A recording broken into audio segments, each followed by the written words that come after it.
네, 오늘 하나님께서 주시는 말씀 우리 다 함께 보도록 하겠습니다. 욥기서가 되겠습니다. 욥기 27장 13절부터 23절까지의 말씀이 되겠습니다. 욥기 23장 27장 죄송합니다. 27장 욥기 27장 13절부터 23절까지의 말씀이 되겠습니다. 이 말씀을 우리 봉독하도록 하겠습니다. 13절부터 23절까지 말씀 우리 다 함께 보도록 하겠습니다. 악인이 하나님께 얻을 분깃 포악한 자가 전능자에게서 받을 산업은 이것이라. 그의 자손은 번성하여도 칼을 위하며 그의 후손은 음식물로 배부르지 못할 것이며 그의 남은 자들은 죽음의 병이 돌 때에 묻히리니 그들의 과부들이 울지 못할 것이며 그가 비록 은을 티끌같이 쌓고 의복을 진흙같이 준비할지라도 그가 준비할 것을 의인이 입을 것이요 그의 은은 죄가 없는 자가 차지할 것이며 그가 지은 집은 좀의 집 같고 파수꾼의 초막 같을 것이며 부자로 누우려 다시는 그러지 못할 것이요 눈을 뜬즉 아무것도 없으리라. 두려움이 물같이 그에게 닥칠 것이요 폭풍이 밤에 그를 앗아갈 것이며 동풍이 그를 들어 올리리니 그는 사라질 것이며 그의 처소에서 그를 몰아내리라. 하나님은 그를 아끼지 아니하시고 던져버릴 것이니 그의 손에서 도망치려고 힘쓰리라. 사람들은 그를 바라보며 손뼉치고 그의 처소에서 그를 비웃으시라. 아멘. 하나님, 오늘 이 말씀을 통해서 하나님이 하시는 것을 우리가 볼 수 있도록 하여 주시고 하나님을 바라보면서 하나님을 찬양하고 예배하고 또 하나님과 한 걸음 더 가까이 나갈 수 있는 이 아침이 되게 해 주시고 오늘 하루 한 주일이 될 수 있도록 하나님 은혜 내려 주시옵소서. 감사합니다. 예수님의 이름으로 기도합니다. 아멘. 욥기 27장 13절부터 23절까지의 말씀을 오늘 보겠는데요. 이 말씀은 한마디로 요약을 한다고 하면은 하나님께서 악한 자를 심판하신다는 말씀입니다. 하나님께서 거룩하시기 때문에 거룩하지 않은 자들, 거룩하기를 거부하는 자들, 하나님을 거부하고 하나님의 말씀을 순종하지 않는 자들을 하나님께서 심판하신다는 말씀의 내용이 27장 13절에서 23절에 나와 있습니다. 우리가 욥기를 오랫동안 보고 있는데요. 이 욥기를 공부하는 우리들에게는 이 말씀이 참 친숙한 말씀입니다. 많이 들었습니다. 누구를 통해서 많이 들었냐면요. 욥의 친구들을 통해서 우리가 많이 들었던 이야기예요. 욥의 친구들이 욥을 비난을 할 때 사용했던 말 그대로 여기 그대로 나와 있습니다. 욥이 바로 죄인이고 벌을 받아야 되는 사람이기 때문에 하나님께서 욥을 심판하고 있는 것이다. 다시 말해서 욥이 심판을 받는 악한 자라고 욥의 친구들이 이게 위로가 돼야 되는데 이 위로가 아니라 비난하는 말을 사용하면서 말을 할 때 했던 말들이 바로 이런 말들이었던 것입니다.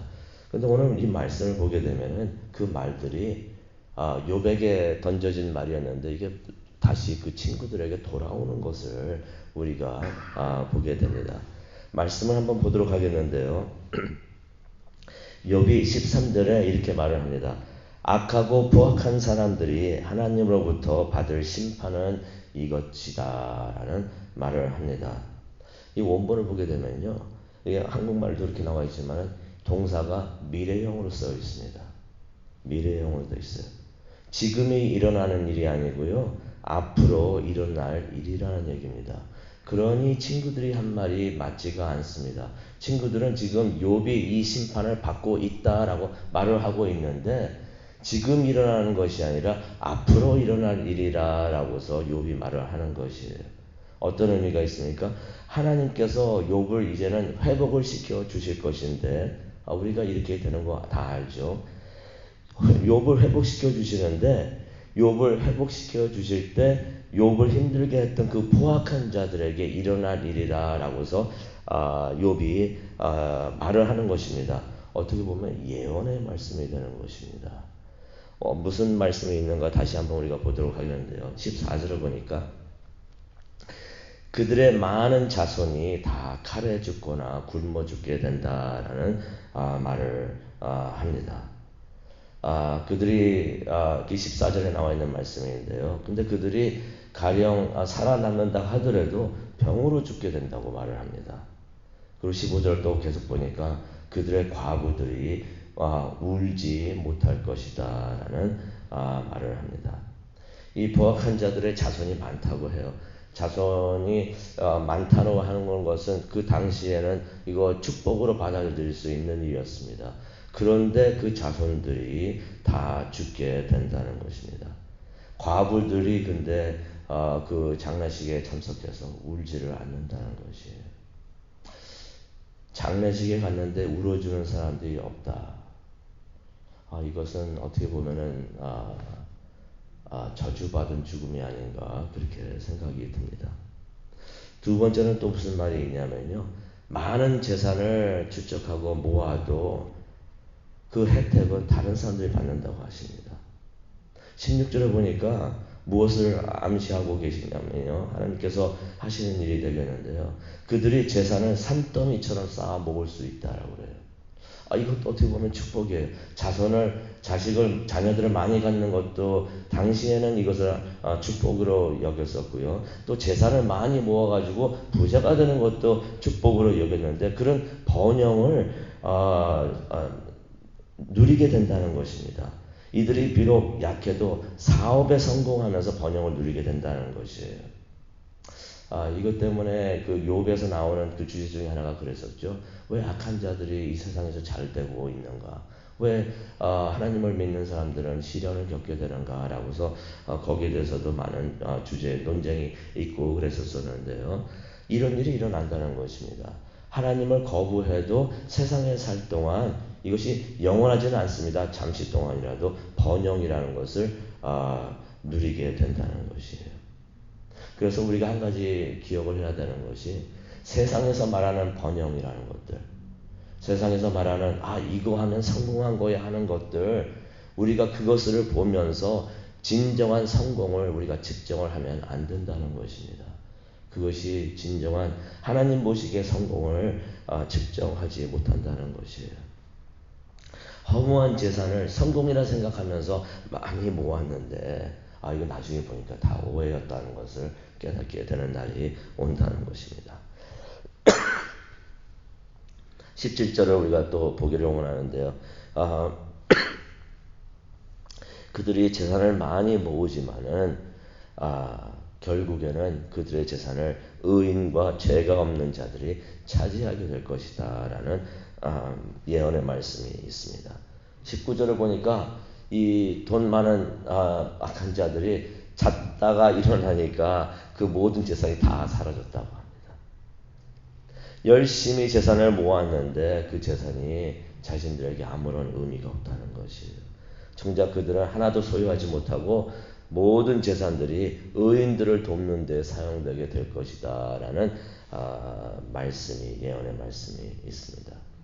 또 세 번째로 우리가 여기서 볼 수 있는 것은 그들의 결말이 매우 안 좋을 것이라는 것을 우리가 볼 수가 있는데요. 20절에 보니까 두려움이 홍수같이 그들에게 닥칠 것이다 라는 말씀이 있습니다.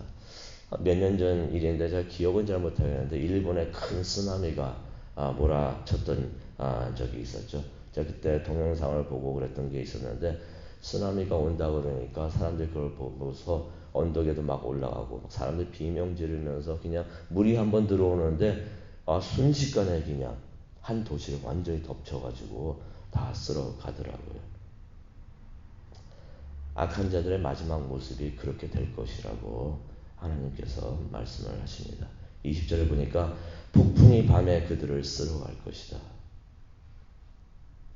깜깜한 어둠 속에 있는데 폭풍이 몰아닥쳐가지고 다 쓸어갈 것이라고 말을 합니다. 얼마나 무섭겠습니까? 21절에 보니까 동풍이 불어와서 그들을 쓸어갈 것이다. 22절에 보니까 하나님은 그들을 던져 버릴 것이다 라는 말씀이 나와 있습니다. 동풍에 쓸어가 가지고 공중에 있더라도 하나님께서 잡아주시면은 우리가 무사할 수가 있는데, 그렇게 던져질 때 하나님께서 그들을 버리신다는 것이에요. 쓰나미가 일어나고 홍수가 일어나고 폭풍이 일어나고 하는데 22절을 보니까 이게 자연재해가 아니라는 것입니다. 하나님께서 그들을 그렇게 심판을 하신다는 것이에요. 23절을 보기를 원하는데요. 마지막에 있는 예언의 말씀이 있습니다.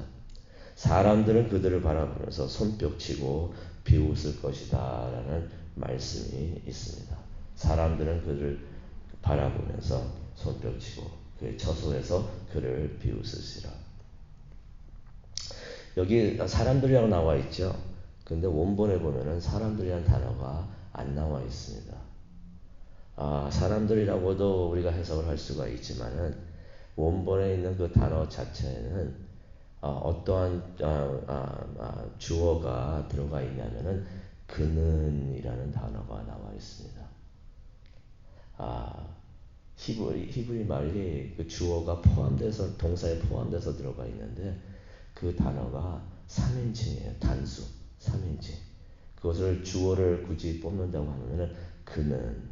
그래서 그는 그들을 바라보면서 손뼉치기로 그들을 비웃으시라. 그가 누굴까요? 이게 하나님이신 것을 우리가 알 수가 있습니다. 그렇게 악한 자들이 또 세상에 있는 죄악이 심판을 받을 때 하나님께서 박수를 치시면서 기뻐하실 것이다 라는 예언의 말씀이 나와 있습니다. 죄악과 악한 자가 심판받는 것이 하나님의 뜻이고 하나님께서 하시는 일이라는 것이에요. 근데 우리가 여기서 한 가지 기억할 것이 있는데요. 제가 좀 전에도 말씀을 드렸지만은 이런 내용의 말들이 욥기서를 보게 되면 이전에도 언급이 되었던 말들이었습니다. 욥의 친구들이 욥에게 했던 말들이에요.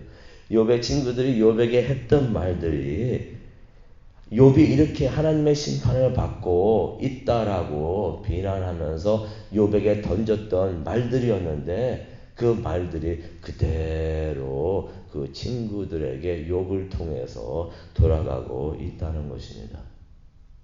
이들이 욥에게 던졌던 것이 이것이 부메랑이 돼가지고 그들에게 돌아간다는 것이에요.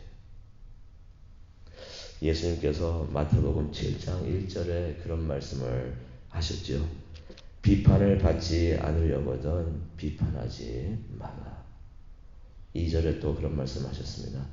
너희가 비판하는 그 비판으로 너희가 비판을 받을 것이다. 남에게 던진 비판이 부메랑이 돼가지고 자신에게 그대로 돌아오게 될 것이라는 것입니다. 그래서 예수님께서 말씀하셨습니다. 남을 저울질하는 것만큼 너희도 저울질을 당할 것이라. 남을 판단하는 모습으로 판단당하게 될 것이라는 말씀입니다. 오늘 이 말씀 생각하면서 우리가 기도하는 시간을 갖기를 원하는데요. 남에게 이런 생각을 해봤으면 좋겠습니다. 남에게 비판을 던지니까 그것이 나에게 그대로 돌아오는구나. 남에게 했던 일이 그대로 돌아오는구나 라고 생각을 하면서 우리가 이렇게도 생각을 해봤으면 좋겠습니다. 반대로 생각을 하면 남에게 선한 말을 던지고 남에게 좋은 말을 하고 선하게 하면은 이것도 부메랑이 되어서 나에게 돌아오겠구나. 선한 말을 하고 좋은 말을 하고 따뜻한 말을 하고 아끼는 말을 하고 위로를 하고 격려를 하고 아껴주는 말을 하게 되면 이것도 나에게 돌아오면 이것이 나에게 다 복이 되지 않겠는가. 오늘 이 내용을 생각을 하면서 하나님이 하시는 일이니까 분명히 이루어질 걸로 알고 또 성경을 통해서 이루어진 것을 우리가 압니다. 예수님의 말씀을 기억을 하면서 항상 우리 서로를 아끼면서 돕고 이것이 손해볼 것 같지만은 이것이 나에게 또 하나님께서 나에게 축복으로 나에게 돌아온다는 것을 깨달으면서 감사하는 시간 갖도록 하겠습니다. 하나님과 대화를 하실 때 성령님께서 함께 해주시기를 간절히 축원합니다. 하나님, 오늘 욥기 27장의 말씀을 통해서 또 예수님의 말씀을 다시 한번 기억하게 해주시고, 또 우리가 복받는 비결을 또 알게 해주시니, 기억하게 해주시니 정말로 감사합니다. 하지만 그것을 생각하면서 다른 사람에게 선을 베푸는 것이 아니라, 그것이 하나님의 뜻이고 하나님의 마음이라는 것을 깨닫고 하나님의 마음에 흡족한 일을 할 수 있는 우리 모두가 될 수 있도록 하게 하여 주시옵소서. 오늘 하나님과 기도하는 시간을 갖기를 원합니다. 이 시간 하나님을 만나고 하나님의 마음을 좀 더 알아가는, 또 하나님께 더욱더 가까이 나가는 우리 모두가 될 수 있도록 하나님 은혜 내려 주시옵소서. 감사합니다. 예수님의 이름으로 기도합니다.